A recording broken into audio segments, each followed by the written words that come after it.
1부에 이어서 2부 이제 계속 진행하도록 하겠습니다.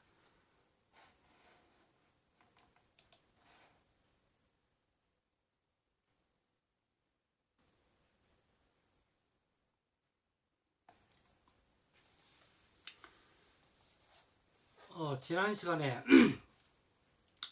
그 5월 달에 그 기온, 가무 이런 부분들이 그 흉작에 이제 지대한 영향을 끼친 부분들을 세부적으로 살펴봤습니다. 그래서 전체적으로 봤을 때 평균 최고 기온은 3도씨라는 큰 폭으로 떨어졌는데 그 가운데서도 평균 온도는 하강폭이 한 0.5도 정도밖에 되지 않았고, 반면에 평균 최저 온도는 오히려 2.1도 정도 상승했다 그랬죠. 그래서 그 꽃송이 하나하나로 봤을 때 유밀량은 다소 증가한 부분들이 있더라. 그래서 이런 부분들이 어떻게 보면 우리 양봉인들이 공략해야 될 틈새 공략 어떤 방법을 거기에서 찾아야 되지 않을까. 그래서 그런 부분들을 어떻게 구체적으로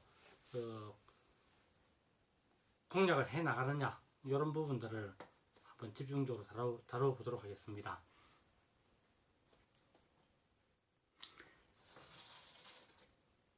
예, 김호동 선생님 들어오셨네요.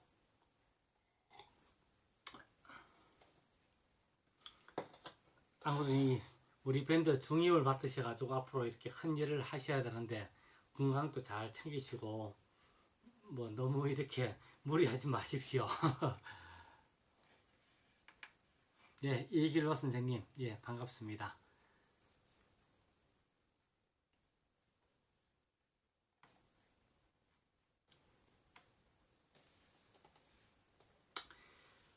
자, 그래서 이제 지금부터는 그 현상들을 이제까지 쭉 다루었으니까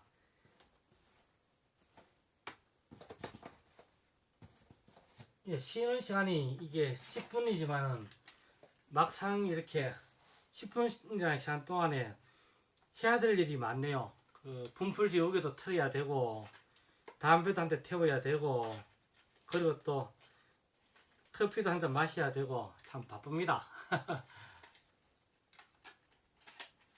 예, 황점수 선생님 반갑습니다. 댓글 고맙고요. 예.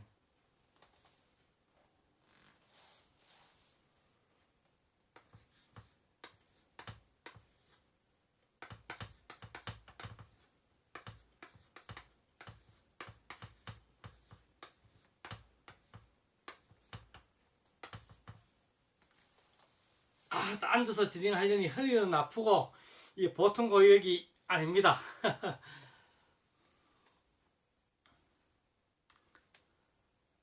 예, 김명희 선생님 반갑습니다. 오랜만입니다.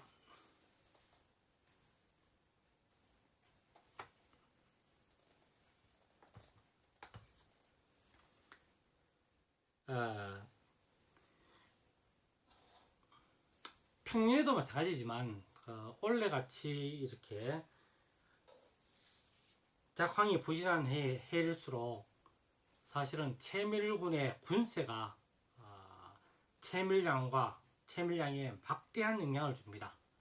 그래서 평소 그 아가씨 채밀군은 강군 내지 초강군으로 꾸려야 됩니다.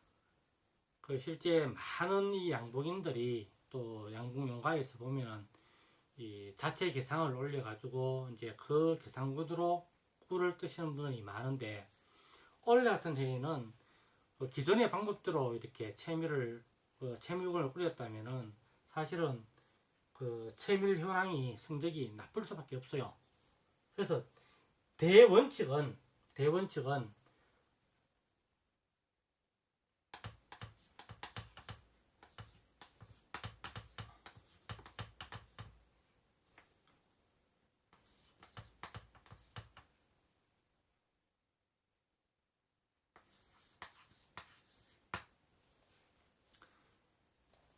꿀이 많이 나지 않는 해이건 간에 아가씨 채밀군은 초강군을 꾸릴 수 있도록 최대한 할 수 있는 자신의 능력의 어떤 능력이 미치는 한 초강도를 올릴 수 있도록 노력을 해야 됩니다. 그리고 하나의 이렇게 팁을 드리자면은 올해같이 이렇게 꿀량도 적고 그리고 또 물꿀이 쏟아지는 해, 물꿀이 이렇게 유입되는 해. 근데 이게 올해만 국한된 문제가 아니고요. 이 물꿀 문제는 벌써 이렇게 한 3년 정도 전부터 그 1차지에서는 대부분의 지역에서 물꿀이 쏟아졌습니다. 그래서 이렇게 물꿀이 들어오는 해에는 개상벌통보다는 단상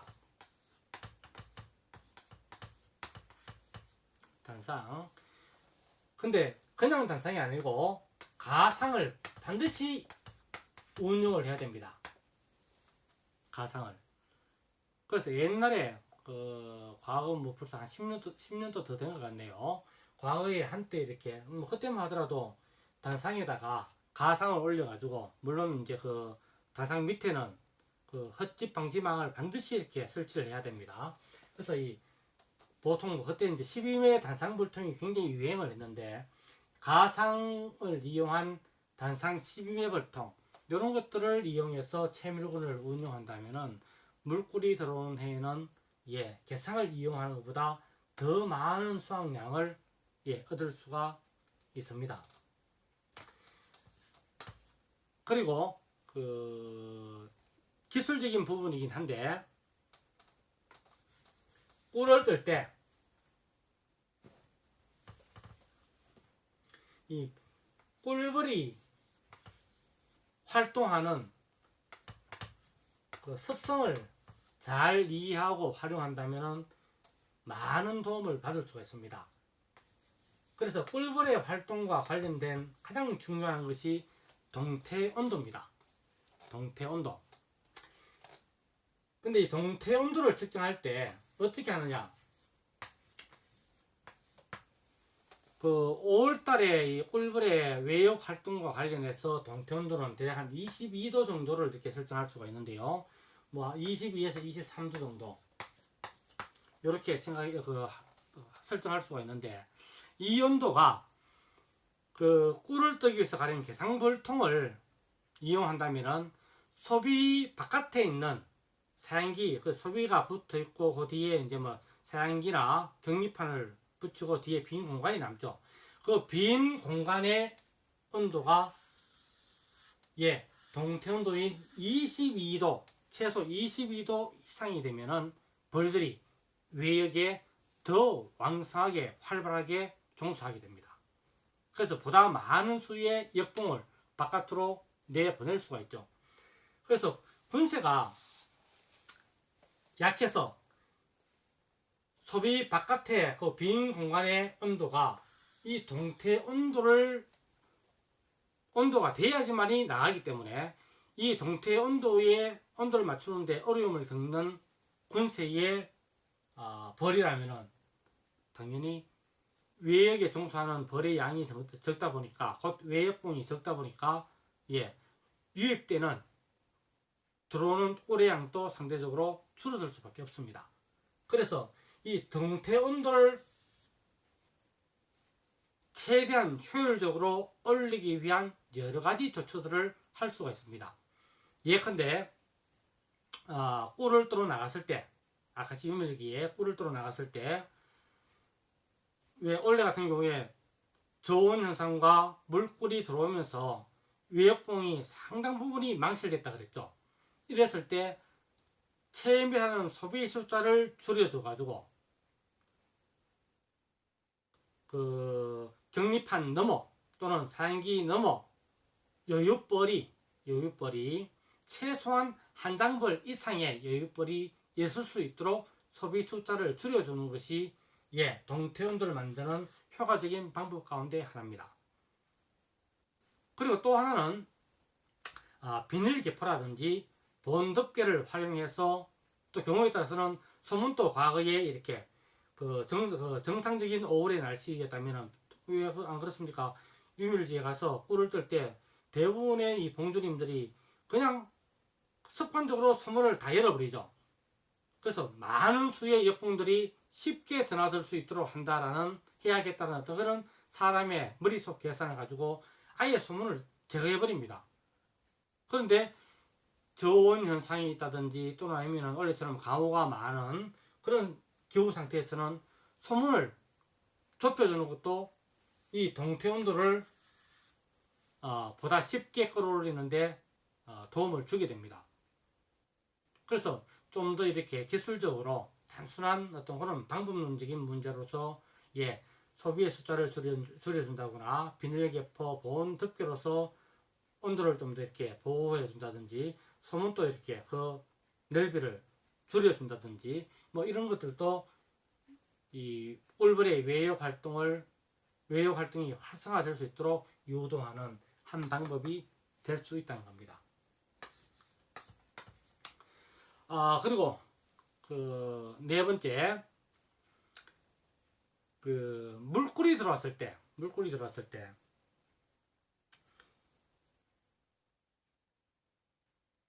채밀하는 시점을 결정하는 것도 수확량과 밀접한 상관성이 있습니다.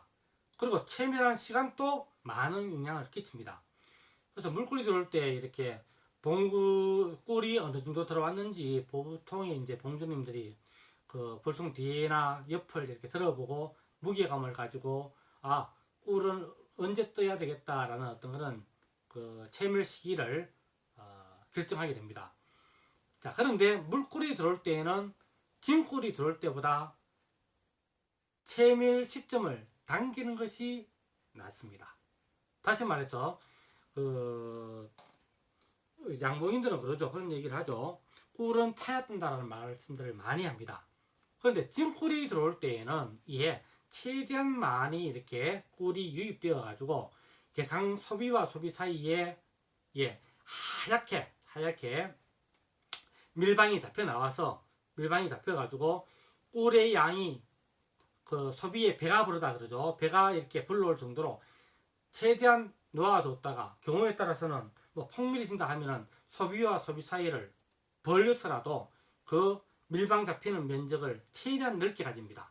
그렇게 넓게 해서 하면은 좀 더 많은 꿀을 또 보다 양질의 꿀을 뜰 수가 있습니다.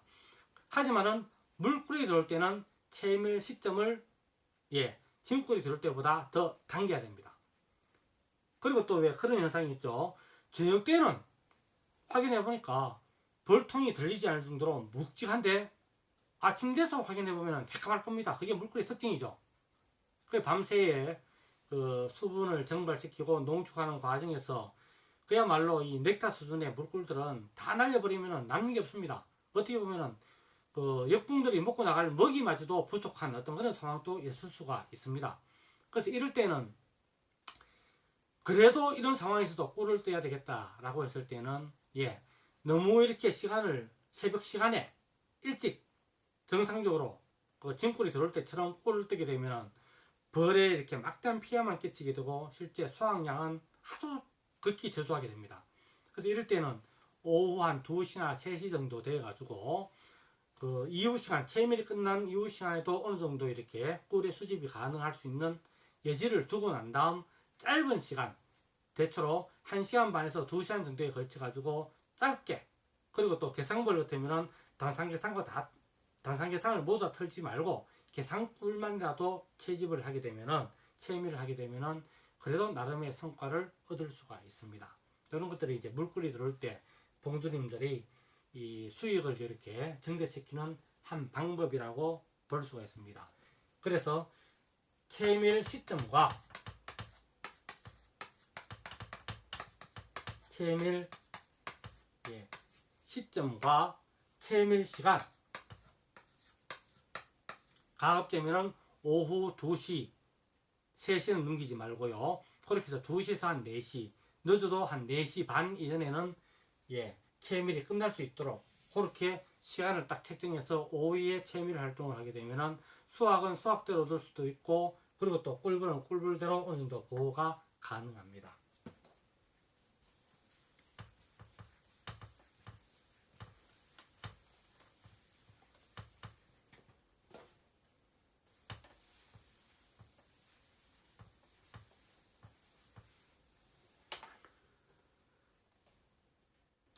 그런데 그 이왕 이야기가 나온 김에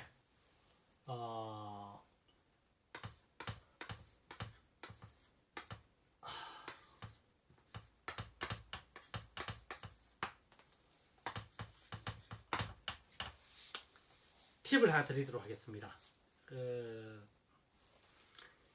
제가 앞 시간에 잠시 이렇게 언급을 했습니다만은 올해 같은 경우에 이렇게 아카시 채물지에 이동해 가서 상당수의 이 봉군 피해를 입었다라는 말씀을 드렸습니다. 이건 뭐 저 혼자에만 이렇게 국한된 얘기가 아니고 대부분의 이 봉주님들이 1차지에서 엄청난 역봉의 피해를 이렇게 봤습니다. 이것이 왜 이와 같은 역봉이 감소하는 현상이 빚어졌느냐? 가장 근본적인 이유는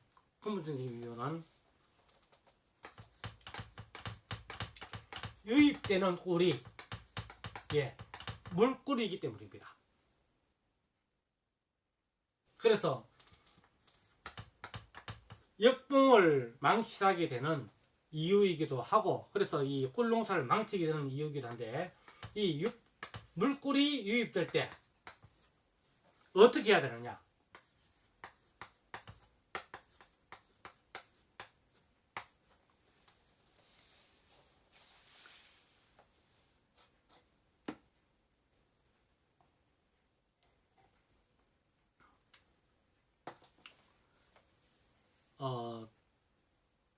실제 이 물꿀이 유입되면서 봉물이 망실되는 어떤 그런 상황을 매년 경험을 하면서도 오랫동안 양봉을 해오신 이 양봉인들도 실제 어떻게 해야 되는지 속수무책으로 당하는 사람들이 굉장히 많습니다.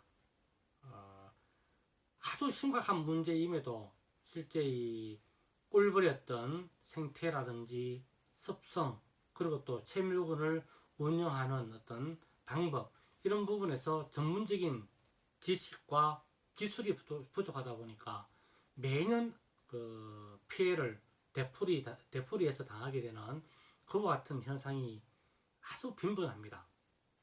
그래서 이 물꿀이 유입될 때 역봉이 빠지게 되는, 역봉의 귀소율이 급감하는, 그래서 강군이 약군으로 전락하는 그 원인이 무엇인가? 어떤 현상이 있다 했을 때, 역봉 감소라는 현상이 있을 때 현상을 파악했다면 반드시 원인을 찾아야 됩니다. 그래 경험이 많더라도 이 원인 분석을 그동안 하질 못해가지고 그 원인을 몰라서 속수무책으로 당하는 양봉인들이 그동안 굉장히 많았다는 겁니다. 그래서 제 나름대로 양봉을 해오면서 역봉이 빠지는 원인을 추리해 본 결과, 관찰과 실험, 여러 가지 경험들을 통해서 얻은 제 나름의 결론이 그렇습니다. 꿀벌은 먹이 활동을 하기 위해서, 다시 말해 꿀을 채집하기 위해서 비행을 해야 합니다. 그런데 비행을 하기 위해서는 에너지가 있어야 되죠. 그래서 꿀벌의 에너지 원은 탄수화물입니다. 그럼 이 탄수화물은 어디에서 얻느냐? 먹이가 되는 꿀에서, 꿀을 전환시켜서 탄수화물로 바꾸어서 운동 에너지로 전환을 시키는 겁니다. 그래서 한 마리의 꿀벌이 꿀을 채취하기 위해서, 또는 화분을 채취하기 위해서, 또는 외역 활동을 하기 위해서 물을 겨루러 갈 수도 있겠죠. 프로폴리스를 채집하러 갈 수도 있습니다. 그렇게 하기 위해서 이 에너지원이 되는 것은 먹이이기 때문에 그 먹이는 어디에 저장되어 있습니까? 양식에 저장되어 있죠. 그런데 이율 배반적이게도 우리가 양질의 아카시 꿀을 채취하기 위해서는 이전에 겨울과 봄 기간 동안에 꿀벌에게 먹이를 공급했던 그 먹이를 정리채밀이라는 과정을 거쳐서 다 빼내야 됩니다. 그래야지 순수한 아카시 꿀, 질 좋은 아카시 꿀, 색상과 향취가 탁월한 양질의 꿀을 수확할 수가 있습니다. 그래서 정리체미를 통해서 좋은 꿀을 채취하고자 하죠. 근데 문제는 그렇게 정리체미를 했는데 아카시 꿀을 뜨기 위해서 내 새끼들이, 내 역봉들이 남아있는 꿀을 먹고 이걸 진화시켜서 탄수화물로 만들어서 운동 에너지원으로 만들어서 날아갑니다. 바깥으로. 자, 그런데 문제는 바깥에서 수집되는 꿀이 어떻습니까? 상태가 거의 물반, 수분 함량이 굉장히 높죠. 아주 이 단맛만 살짝 비치는 그런 물꿀입니다. 그렇다 보니까 그 꿀은 아무리 많이 먹어도, 아니죠, 먹으면 먹을수록 어떻습니까? 배는 부른데 에너지로 바꾸는 데에는 어려움이 클 수밖에 없습니다. 그렇다 보니까 몸은 무겁고 비행할 힘은 없고 낙오 현상이 빚어지죠. 다시 말해서 집으로 본래의 자기 벌통으로 귀가하지 못하는, 귀소하지 못하는 현상이 비일비재하게 속출하게 됩니다. 그래서 미귀가 역봉의 숫자가 폭발적으로 발생합니다. 엄청나게. 그래서 짧은 기간, 불과 하루 안에도 봉군의 세력이 두 장벌, 심할 때에는 심지어 석장, 넉장벌의 양이 망실되어 버립니다. 그런 물들은 귀가할 수 없을 뿐더러 나뭇잎이나 나뭇가지 또는 땅바닥에 기어다니다가 결국은 차가운 밤의 기온에 의해서 또는 이슬에 의해서 죽어맙니다. 그렇다 보니까 봉군에 엄청난 타격이 주어지죠. 그래서 물꿀이 나는 해에는 봉군이 망실되는 원인이 바로 여기에 있다는 겁니다. 그럼 어떻게 해야 되느냐? 이제 원인을 알았으니까 우리는 또 경험을 바탕으로 해서 대책을 세워야 됩니다. 앞서 말씀드린 것처럼 이 물꿀이 유입되는 것은 단순히 올해 한 해만의 문제가 아니고 작년에도 발생했고 재작년에도 발생했을 뿐더러 내년, 내후년에도 또 1차지, 2차지, 3차지에서도 발생할 수 있는 문제입니다. 그래서 나름의 대책을 세워야 되는데, 첫째, 제가 알고 있는 첫 번째 대책,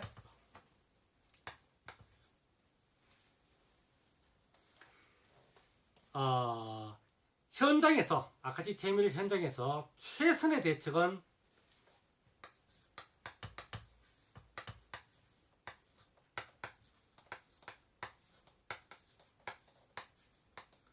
물꿀이 들어오는 것은 대부분 먹이를 물고 들어오는 벌의 비행 모양을 보고도, 그리고 또 벌들이 노는 모양만 봐도 물꿀이 들어온다는 걸 알아챌 수가 있습니다. 그리고 경험이 아주 풍부한 노회한 양봉인들은 그 이동지에 가서 만개한 아카시 꽃송이를 땁니다. 꽃송이를 따면은 아랫부분에 뭐가 있습니까? 꽃 받침이 있죠. 그 꽃받침을 딱 떼내고 뒷부분을 손톱으로 싹 눌러가지고 꿀을 짜봅니다. 가면은 아주 미량의 꿀이 나와요. 그 미량의 꿀을 손가락으로, 손톱 위에 있는 미량의 꿀을 손가락 끝을 이용해서 살 문질러 보면은 점도가 느껴집니다. 그 점도와, 그리고 또 남은 꿀을 또 이렇게 혀로 한번 싹 이렇게 빨아먹어 보죠. 그러면은 그 풍미까지도 파악할 수가 있습니다. 그래서 아주 경험 많은 분들은 실제 고러한 이 관찰과 실험만으로도 뭐 정확하진 않지만은 이번 꿀은 채밀하면은 대충 한 몇 프로 몇 프로쯤 되겠다, 수분 함량이 몇 프로쯤 되겠다, 거의 비슷하게 맞춰요. 그게 경험이죠. 그래서 그런 어떤 관찰과 실험을 통해서 정리채미 시기를 결정합니다. 그리고 좀 더 확실하게 하기 위해서 정리채밀, 물꿀이 들어올 때는 정리채밀 시기를 언제까지 미뤄야 되느냐, 진꿀을 뜨는 일자와 비교해 봤을 때 최소한 하루 내지 이틀 정도 늦추어주는 것이 바람직합니다. 그걸 이렇게 좀 눈에 보이도록 이렇게 설명을 드리자면은, 벌통 뚜껑을 들추고 이제 개포가 나오죠. 개포를 탁 들었을 때, 뭐 어떤 분들은 프로폴리스 만까지 이렇게 해오신 분들도 있던데, 아무튼 개포를 탁 들추어 봤을 때, 특히 물꿀이 들 때에는 소비 윗면이 번지르르해야 됩니다. 그리고 개포를 딱 드는 순간 아카시 꿀 냄새가 코에 대번 확 와닿아야 돼요. 대부분의 이 양봉인들이 그 정리채미를 이렇게 좀 조급하게 하시는 분들 보면, 왜 꿀을 뜨고도 보면은 색이 나는 경우가 많을 겁니다.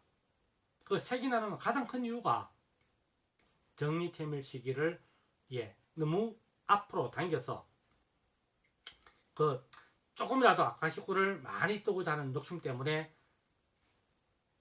정리채밀 시점이 되지를 않았는데 정리채밀을 감행하기 때문에 그와 같은 현상이 일어납니다. 만약에 물꿀이 드는 해에 그와 같이 정리채밀을 했다면 그 봉구는 그야말로 그 어떤 양봉인의 벌보다도 빨리 무너져 내립니다. 피해가, 타격을 강하게 받을 수밖에 없습니다. 그래서 물꿀이 들 때 현장에서 대비할 수 있는, 피해를 최소화할 수 있는 가장 좋은 방법은 정리채밀 시점을 늦추는 것이다. 왜냐? 왜 늦춰야 하느냐? 앞서 말씀드렸습니다. 꿀벌이 채집 활동을 하기 위해서는 에너지원이 필요하다고 했죠. 근데 정리채밀을 빨리 해버리면은 에너지원으로 할 수 있는 양질의 꿀이 다 제거되어 버렸죠. 그러다 보니까 봉골의 피해가 가중될 수밖에 없는 겁니다. 타격이 클 수밖에 없는 겁니다. 그래서 정리채밀의 시기를, 또 시점을 뒤로 늦추면 늦출수록 피해를 그만큼 줄일 수 있다. 완전히 방지할 수는 없지만 줄일 수는 있다는 겁니다. 그렇다면 타격을 입고 난 다음 계상에 있는 소비 숫자를 석 장, 넉 장 줄일 것, 정리채밀 시기를 하루 이틀만 늦추어도 한두 장 줄이는 것으로도 얼마든지 더 많은 양의 꿀을 뜨는데 보탬이 된다는 겁니다. 굉장히 중요한 겁니다. 그리고 그 두 번째, 앞서 이제 제가 설명을 드렸었는데, 동태온도.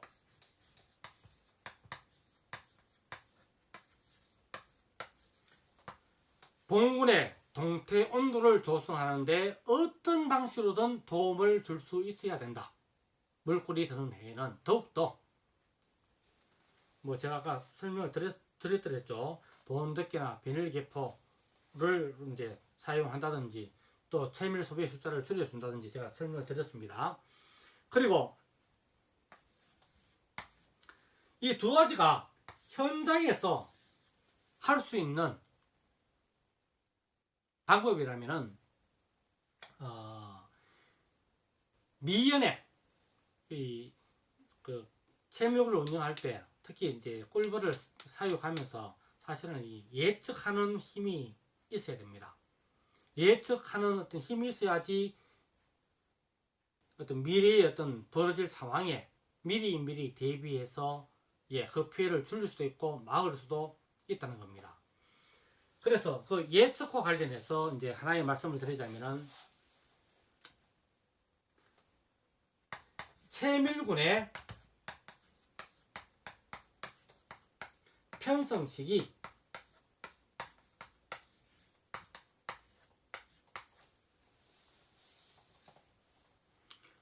그 허리를 아까시 역봉이라는 표현을 씁니다. 아까시 꽃이 피었을 때, 아까시 꿀이 유밀이 될 때 외역 활동을 통해서 꿀을 물고 들어오는 채집 활동을 하는 그 벌들 아까시 역봉이라고 합니다. 이 아까시 역봉을 이제 조성하는 시기가 참 중요한데 보통은 3월 중순에서 4월 중순, 좀 더 구체적으로 말씀을 드리자면 춘분 무렵부터 시작해서 4월 한 20일쯤 되니까 그거쯤이 되겠죠. 춘분에서 그거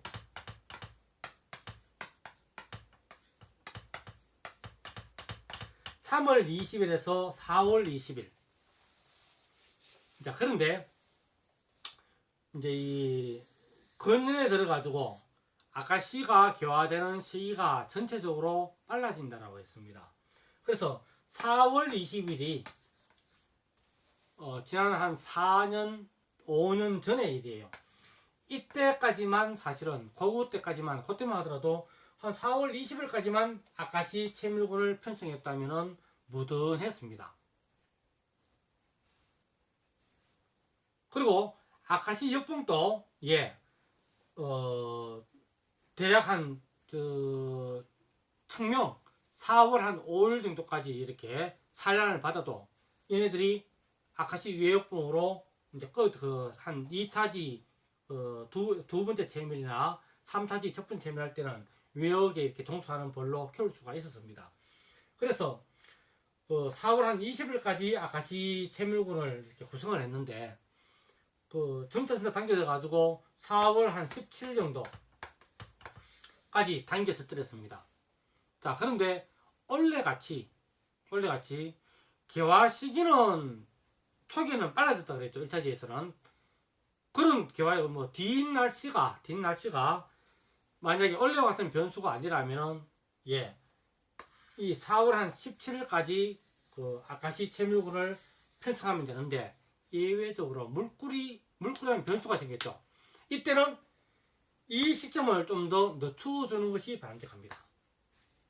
다시 말해서 아카시 채밀군을 원칙대로 하자면은 4월 17일 정도, 4월 한 16일, 17일까지는 채밀군 구설을 마쳐야 되는데 물꿀이라는 변수가 생겨났기 때문에 또 이 문제는 앞으로도 계속 발생할 수 있는 여지가 많기 때문에 의도적으로 이 채밀 시기를 채밀군 편성 시기를 4월 20일에서 4월 한 22일 정도, 대략 한 4, 5일 정도, 4월 17일에서 보면은 한 4, 5일쯤 되죠. 그래서 한 4, 5일 정도 뒤로 늦추게 되면은 외역에 종사하는 우리가 꿀을 뜨기 위해서 아까시 1차 채밀지로 왔을 때 그 당시에 외역에 종사하는 외역봉의 숫자가 그만큼 줄어들게 되겠죠. 그래서 발생하는 피해도 줄일 수 있다는 겁니다. 그래서 채밀군 편성 시기를 조정해서 물꿀을 유입했을 때 어느 정도 미리 대책을 강구할 수도 있더라. 그리고 참 재밌는 현상 중에 하나가 뭐냐면은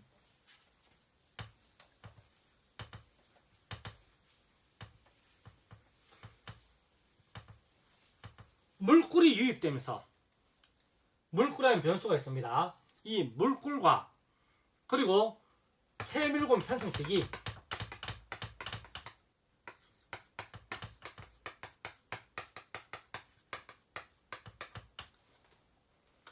이 두 가지의 변수가 맞물리게 되면은 어떤 현상이 일어나냐면은 꿀을 채취했을 때 꿀을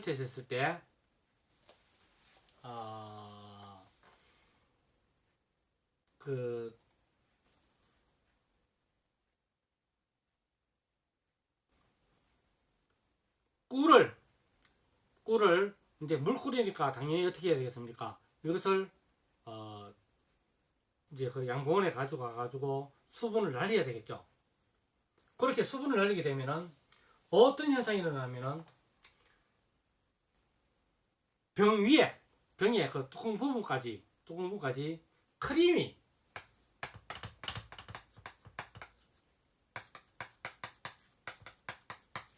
생성됩니다. 흔히 얘기하는 아카시 크림꿀이 만들어집니다. 근데 이 아카시 크림꿀은 진꿀 못지않게 풍미도 있고 맛도 있습니다. 특히 그 크림 부분을 실제 이제 숟가락으로 이렇게 떠보면은 꿀의 양하고는 크게 상관이 없어요. 그 위로 이렇게 부풀어 오르니까 거의 뭐 뚜껑까지 이렇게 차고 올라와요. 그걸 이렇게 숟가락으로 싹 걷어 가지고 통에다 담아 놓고 그 냉장고 냉동을 시키는 게 제일 좋습니다. 실제 그 걷어보면 상당히 딱딱해요. 그걸 걷어뒀다가 모아두면 실제 양도 제법 많이 나오기 때문에 모아두었다가 바게트 빵이라든지 이렇게 빵에 찍어 먹으면은, 또 떡에 찍어 먹으면, 발라 먹으면은 맛도 굉장히 좋아요. 몸에도 좋고 의외의 어떤 그런 성과를 얻을 수도 있습니다. 네, 아주 재밌는 현상이더라고요.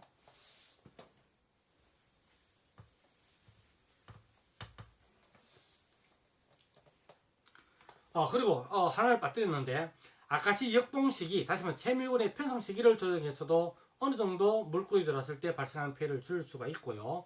그리고 만약에 봉군에 여유가 있다면 지온군을 활용하는 것도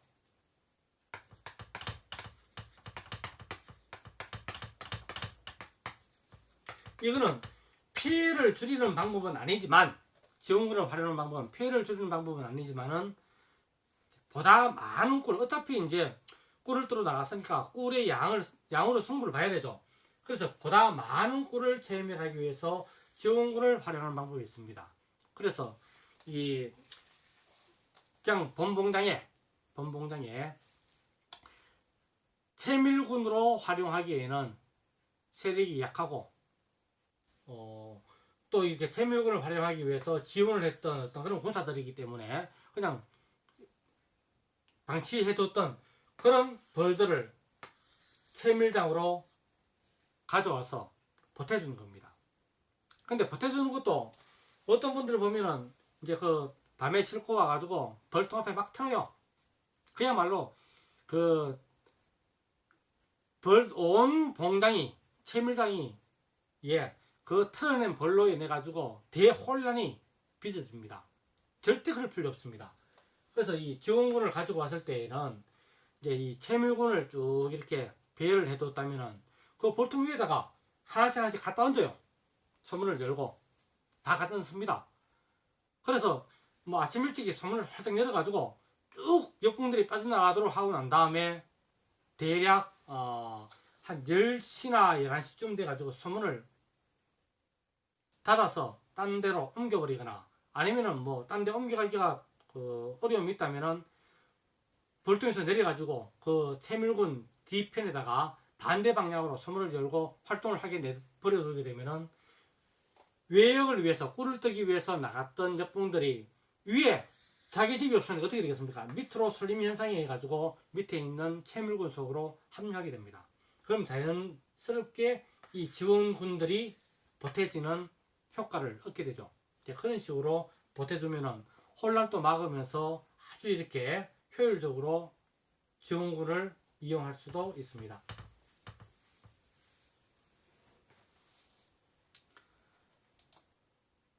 지금까지 올해와 같은 이 이상기후 현상에서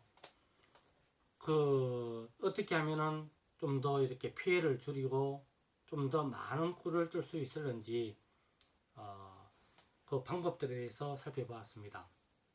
근데 실제 이런 문제도 사실은 눈에 보이는 부분이기 때문에 우리가 뭐 얼마든지 좀 안목을 가지고 또 공부를 해 나간다면은 뭐 대처할 수 있는 부분들인데, 사실은 여기에서 사실 한 걸음 더 들어가야 돼요. 엄밀하게 말씀을 드리자면은. 그래서 실제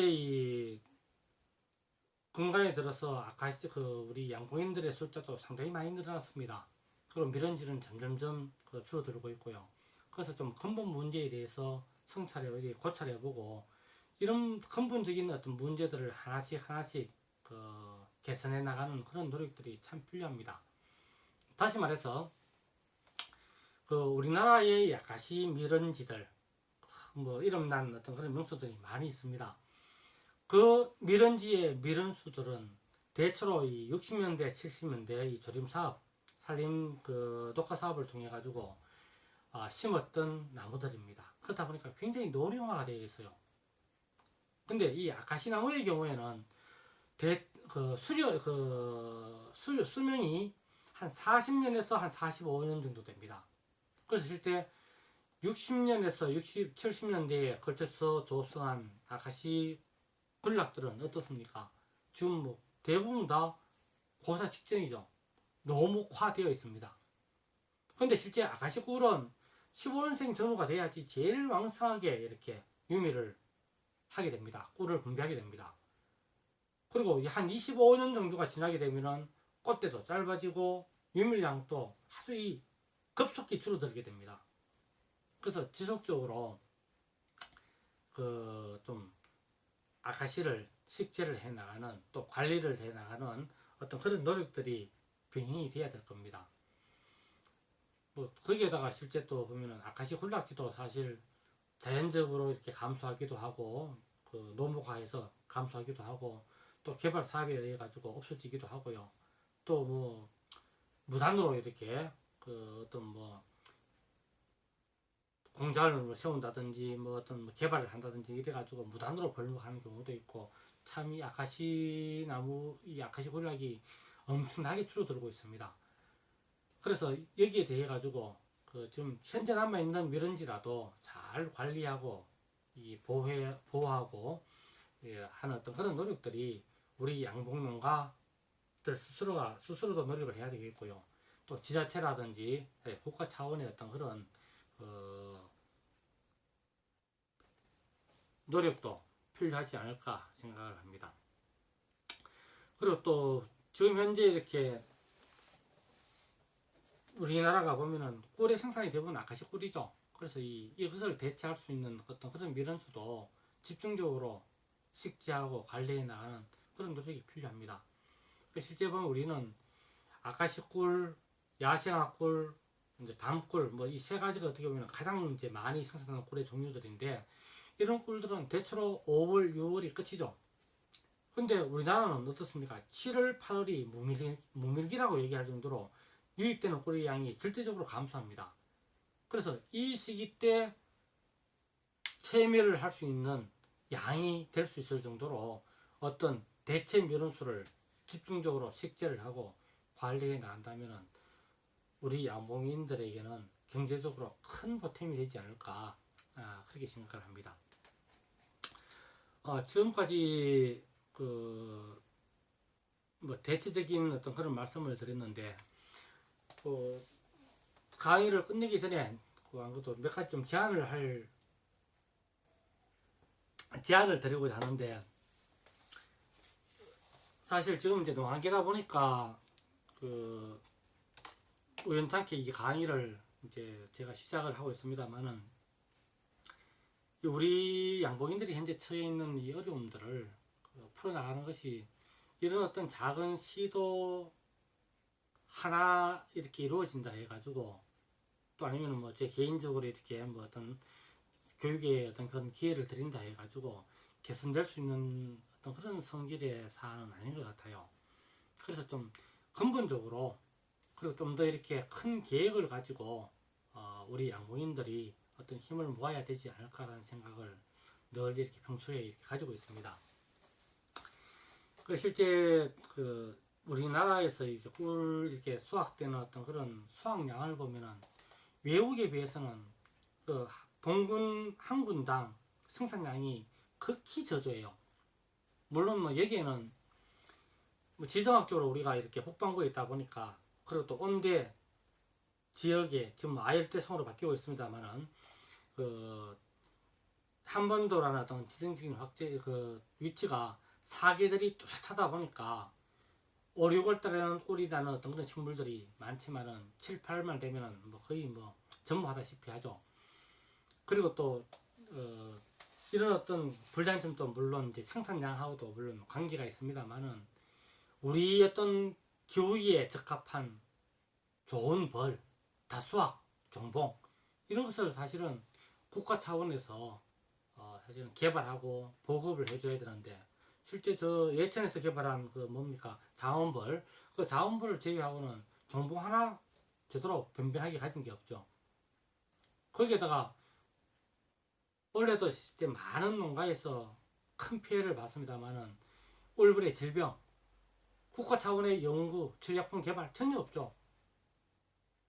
그래서 이런 문제들은 사실 개별 농가가 꿀벌 사육 기술을 좀 더 이렇게 높이고 채밀 기술을 닦는다 해가지고 해결될 성질의 문제가 아닙니다. 그래서 이런 부분들은 또 다른 어떤 그런 노력이 병행돼야 되지 않을까 생각을 합니다. 그래서 우리 양봉인들이 어떤 유기적인 어떤 그런 조직을 만들어서 또 일정한 때가 됐을 때에는 또 정책에 반영될 수 있도록 그렇게 하는 게 가장 바람직한데 현재 이렇게 활동하고 있는 기존의 뭐 협회라든지 양봉농협이라든지 참 아쉬운 부분들이 참 많습니다. 게다가 제가 첫 시간에 말씀을 드렸습니다만은 그 양봉산업진흥법이요, 양봉농가 등록제 이거 아직 정착되지도 않았지만은 앞으로 가면 갈수록 이런 어떤 제도적인 장벽들이 우리 꿀벌 사육 농가들에게 어떤 장애물로 작용할 어떤 그런 가능성이 굉장히 큽니다. 거기에다가 원래와 같이 이상기후로 인해 가지고 꿀수확은 점점 줄어들지요. 그렇다 보니까 우리 이 양봉농가는 점점 위축되고 또 경제적으로 굉장히 어떤 그런 힘든 상황이 올 수밖에 없을 것 같아요. 그래서 현재 우리가 이렇게 할 수 있는 어떤 그런 범주의 일부터 일단 시작을 해보는 것이 어떨까 해서 이제 감히 제가 이렇게 제안을 하는 겁니다. 그래서 뭐 실제 뭐 지금 우리 좀 휴대폰 이렇게 들어가 보면은 밴드도 참 이것저것 많습니다. 뭐 이 꿀벌이라는 걸 매개로 해가지고 밴드들도 많은데 일부 밴드는 뭐 잘 이렇게 관리되고 또 돌아가고도 있지만은 실제 그 밴드에 들어가 보면은 어떤 밴드든지 뭐 저 같은 경우에는 밴드 활동을 거의 안 하다 보니까 우리 쇼핑몰 밴드 외에는 뭐 글을 올리고 하는데 거의 없거든요. 그렇다 보니까 그 실상은 잘 모릅니다만은 대체로 우리 밴드에 올라오는 글도 그렇고 다른 타 밴드의 글도 몇몇 밴드의 글도 보면은 뭐 좀 이런 근본적인 우리 양봉인들에게 필요한 어떤 그런 근본적인 문제에 대한 어떤 대안이 돼야 되고 방향을 설정해 줄 수 있는 어떤 그런 밴드가 돼야 되는데 그런 데서 좀 벗어난 뭐 좀 심한 좀 그런 밴드 같은 경우에는 그 밴드를 만든 사람이 어떤 그런 이권 사업용으로 활용되는 그런 일도 있더라고요. 그래서 이런 부분들에서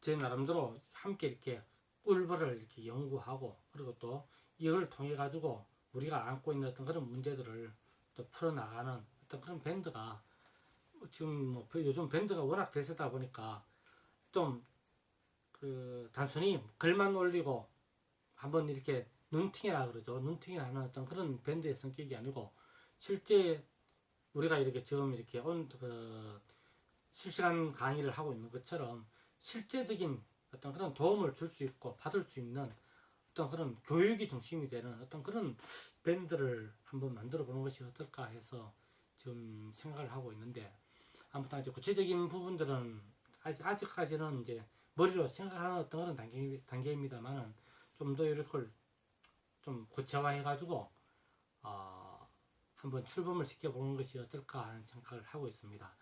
그래서 좀 제 생각이 좀 정리가 되고 또 구체적인 어떤 그런 방안이 나오는 대로 어떤 그런 구체적인 방법들을 한번 제가 강구해서 여러분들께 의논을 드리도록 하겠습니다. 예, 오늘 긴 시간 이렇게 들으시느라 고생 많았습니다. 예, 다음 이 시간에 또 뵙도록 하겠습니다. 감사합니다.